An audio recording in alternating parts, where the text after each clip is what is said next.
10 రోజులు అయితే తిరగబట్టి మేము మధ్యతరగతి మనుషులం. మాకు పిండి బత్తాలు లేక ఇబ్బంది అవుతుంది. మేము పంట కూడా విక్కోవాలా వేయకపోవాలా. ఓ బస్సులని లంజ బస్సులని పెట్టి ఆ లంజ బస్సుల కొరకు ఇప్పుడు మమ్మల్ని దోసపుచ్చుకుంటాము. ఇది తీయని లేకుండా లేదు సప్పుడు కూకుంటాం. ఇక ఇప్పుడు ఇచ్చిల్లా మరి కూపన్? ఇప్పుడు ఎక్కడ ఇంకేడా ఇయ్యలేదు. మళ్ళీ తిరిగిపోవడం అవుతుంది. మొన్న పొద్దున్న పోయిన 4 రోజుల కింద తిరిగిపోయినాం. అప్పుడు లేదు ఇప్పుడు లేదు. ఇక వీళ్ళు చేయబట్టి ఇక జనాలు ఏం చేస్తారో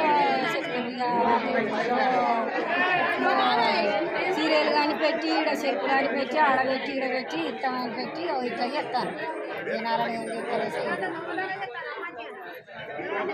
బస్సులు అని ఇస్తాం కానీ 4 రోజులు పిండి బస్తాలకు రాబట్టి ఇద్దరమ్మలో ఒక్క పిండి బస్తా దొరుకుతలేదు. మాకు ఇన్ని రోజులు స్టేషన్లో ఉన్నప్పుడు మాకు ఈ బస్తాలకు తెలియదు, లైన్కు లేవు. ఇక ఇట్లా ఆయన గెలిచి ఇంకా ఆడోళ్ళకు ఇట్లా బోస పుచ్చుకుంటాడు.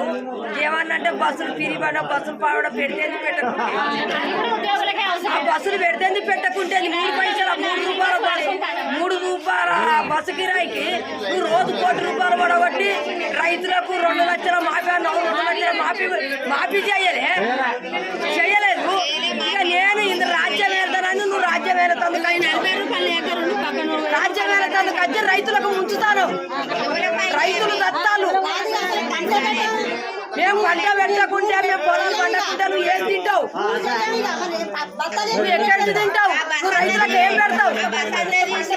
మేము అరగా కష్టపడతాను. మన్ను బుక్కి మన్ను కప్పుతాను. మేము మన్ను బుక్కి మన్ను కక్కుతాను.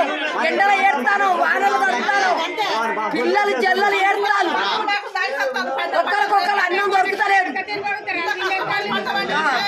దేని కొరకు తింటారు? పవిత్రం ఎక్కింది. చాతగాని ఉండాలి పక్కకుంటూ. ఇప్పటికైనా పక్కకుంటూ. ఎవడో పొలం ఉన్నాడు వెళ్తాడు. రైతుకి